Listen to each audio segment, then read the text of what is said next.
नमस्कार मेरे साथियों, सबको हैप्पी कृष्ण जन्माष्टमी। आज है कृष्ण जन्माष्टमी, तो सभी को मेरे तहे दिल से सभी को मेरी तरफ से हैप्पी कृष्ण जन्माष्टमी। तो कैसे आप लोग मस्त है ना? मस्त है। तो आज हम लोग सभी लोग एकत्रित होकर कृष्ण जन्माष्टमी मना रहे हैं। आज बड़ी खुशी की दिन है। कृष्ण जन्माष्टमी हम लोग मना रहे हैं, कृष्ण जी की भक्ति में आज हम लोग सभी लोग लीन हैं। तो मैं आपको एक कृष्ण की एक कहानी सुनाती हूँ, जो कि सभी लोग तो ये खुशी का पल है आज, लेकिन इस खुशी के पल में जो पूर्वजों ने हमारे जो आदिकाल में जो लोग कष्ट कर चुके हैं, इनकी कहानियां इनसे जुड़े हैं। तो सभी की बात करेंगे आज हम लोग। तो सबसे पहले फिर से मैं आप सभी को कृष्ण जन्माष्टमी की ढेर सारी शुभकामनाएं देता हूँ, बहुत बहुत बधाई देता हूँ। नमस्कार। तो देखिए, आज है कृष्ण जन्माष्टमी। कृष्ण जन्माष्टमी हम लोग क्यों मनाते हैं, इसके पीछे बहुत सारी कहानियां हैं, बहुत सारे कविताएं हैं। मैं पूरा डिटेल्स नहीं बता रहा, मैं आपको छोटी सी कहानी के माध्यम से समझाने की कोशिश कर रहा हूं कि द्वापर युग में एक एक राजा रहते थे। उनका एक पुत्र और एक पुत्री थी। जिनका एक पुत्र था कंस और एक उनकी पुत्री थी देवकी, देवकी जिसको बोलते हैं। तो कंस, देखिए, कंस अपने आप में बहुत बड़ा राजा था, लेकिन ऐसा राजा था कंस, वो प्रतापी राजा था। वो क्या करता था, हमेशा मतलब कि साधु संत वाले को मारपीट करना। लोग कहते था कि वो, उसका नाम था कि मेरी भक्ति करो। इसके चलते उन्होंने अपने पिता, जो साधु थे, जो साधु का अच्छे आदमी थे, जो साधु का बात मानते थे, मतलब साधु के पद पे चलते थे, पूजा पाठ में लीन रहते थे, तो उनको उसने क्या किया, अपने पिताजी को, कंस ने, ध्यान से थोड़ी मेरी कहानी को सुनिएगा, तभी आपको मजा आने वाला है। तो कंस ने क्या किया कि अपने पिताजी को कारागार में बंद करवा दी। जैसे ही कारागार में बंद करवाया तो बहुत सारे लोग, मतलब उनके, कहते हैं ना कि किसी का श्राप लगता है चाहे नहीं लगता है, मम्मी पापा का श्राप जरूर लगता है, माता पिता का श्राप जरूर लगता है। तो उनके पिताजी ने उनको बोला कि देखो कंस, तुम अच्छा नहीं कर रहे हो, इसका परिणाम बहुत बुरा होने वाला है। लेकिन कंस अपने आप में प्रतापी राजा था। उसे किसी बात का डर नहीं था, किसी बात का भय नहीं था। उसने अपने पिताजी को उसमें डलवा ही दिया, कैद खाने में डलवा ही दिया, काल कोठरी में। और अपनी बहन जो देवकी थी, अपनी बहन को बहुत मानता था, बहुत मानता था। जैसे शादी विवाह हुआ, शादी विवाह हुआ, देवकी का शादी धूमधाम से किया वासुदेव जी के साथ। और बोला क्या, वासुदेव के पास गया, बोला कि वासुदेव जी, मैं आपको और अपनी बहन को अपनी पालकी में, जो पुष्प विमान मिला था उसको, मैं उसको लेकर जाना चाहता हूं अपने नगरी में। तो जैसे ही लेके जा रहा था, तो बीच रास्ते में आसमान से एक भयानक स्थिति गुजर के आती है। और भयानक स्थिति गुजर के आने जैसी आती है, उसमें आपको देखने को मिलता है, जैसी भयानक स्थिति आती है तो उसमें से एक आवाज निकलती है कि हे कंस, हे मूर्ख, ध्यान से सुनना मेरी कहानी को। हे कंस, हे मूर्ख, जिसे तुम अपने पालकी में लेके जा रहे हो, इसका जो 8वां जो संतान होगा, वो तुम्हारे मौत का कारण बनेगा। कंस बेचारा विचित्र सोचने लगा कि मैं इतना बड़ा राजा हूं, मेरी बहन का पुत्र मेरे को क्यों मारेगा।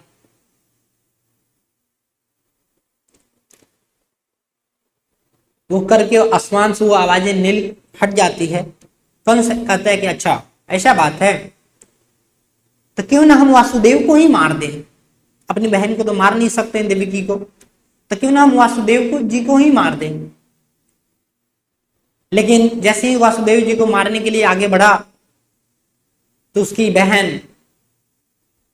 देवकी बोली कि नहीं भाई, इसे छोड़ दो, इन्हें छोड़ दो, मारो नहीं, भले मेरे 8वें जो संतान होगा उसको तुम मार देना, लेकिन इसे नहीं मारो। कंस ने सोचा कि चलो ठीक है, ऐसे किया जाए। दोनों को कारागार में डाल दिया। दोनों लोग कारागार में रहने लगे। कौन? देवकी और उसके पति जो वासुदेव थे, ये दोनों लोग को कारागार में बंद करा दिया। रहते रहते पहला संतान हुआ, दूसरा संतान हुआ, तीसरा संतान हुआ। याद रखिएगा, विष्णु का ये 8वां रूप है, 8वां अवतार श्री कृष्ण को माना जाता है। विष्णु के 8वें अवतार श्री कृष्ण को माना जाता है। टोटल विष्णु भगवान के मेरे हिसाब से शायद 18 अवतार थे, 18 अवतार थे। तो ऐसे 8वें अवतार कृष्ण को माना जाता है। 8वें अवतार, पहला मारा, दूसरा मारा, तीसरा मारा, देवकी के सारे पुत्रों को वध करते चला गया कंस। बस एक बार जब कृष्ण का जन्म होने वाला था, क्योंकि साधु संत महात्मा लोग बोले थे कि धरती पे पाप बढ़ गया है, पृथ्वी पे पाप बढ़ गया है, तो जाओ कृष्ण जन्म लो। विष्णु भगवान के आगे सभी ब्रह्मा, सभी देवताओं लोग अनुग्रह किए, आग्रह किए, तो विष्णु भगवान ने अपने 8वें अवतार को देवकी के पुत्र में के रूप में जन्म लिया, कृष्ण के रूप में। जैसे जन्म हुआ,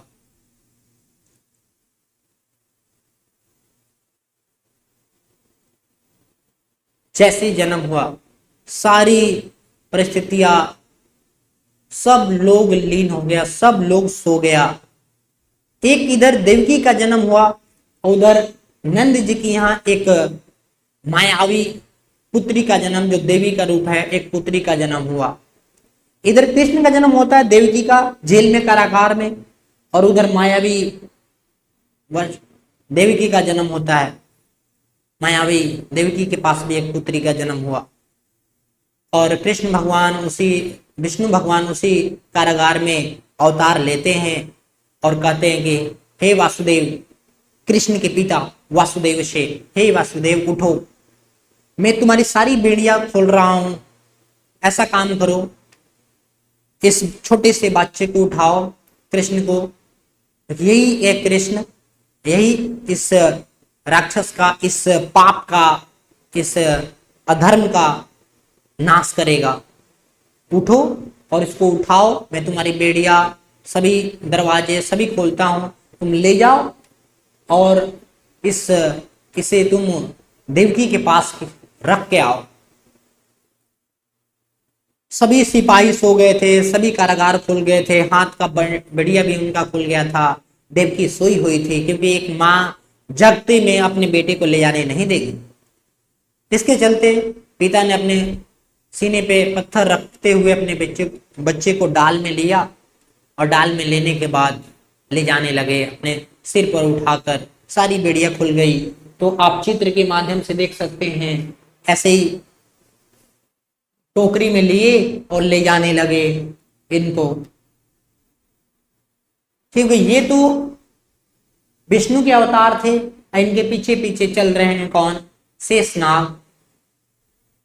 शेषनाग जिसको बोलते हैं, जो जिसपे विष्णु भगवान बैठ कर अपने सजिया बिछाए रहते हैं, वही इनके पीछे पीछे चलने लगे। चलते चलते चलते बीच में नदी आता है, यमुना नदी आती है। यमुना नदी भी सोचती है कि क्या मैं भगवान कृष्ण का पांव तो स्पर्श कर लूं, चरण स्पर्श कर लूं।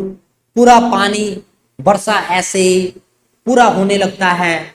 इस बच्चे को भीगने से बचाने के लिए शेषनाग ने ऊपर से अपने छत्र छाया से ढक लिया था। जैसे आगे बढ़ चले गए श्री कृष्ण, चले गए वासुदेव, बढ़ते गए, पानी ऊपर उठते गया। वासुदेव भी एक बार डर गए थे कि लेना आज मेरे बच्चे का क्या होगा। लेकिन भगवान कृष्ण ने ही टोकरी से, आप देख सकते हैं इस फिगर के माध्यम से, भगवान टोकरी ने इस फिगर से, इस टोकरी से पांव बाहर निकाला और यमुना नदी आई, पांव छुई, स्पर्श की, और फिर वो धीरे धीरे क्या हो गई, नीचे चली गई। नीचे जाने के बाद वासुदेव निकल गए, बाहर आ गए, जाके नंद जी की यहाँ अपने पुत्र को रख दिया। और वहां से मायावी जो पुत्री थी उनको भी नहीं समझ में आ रहा था कि मैं क्या कर रहा हूं, लेकिन ये तो सब भगवान विष्णु की लीला थी, भगवान हरि की लीला थी, भगवान कृष्ण की लीला थी। ये इसी को बोलते कृष्ण लीला।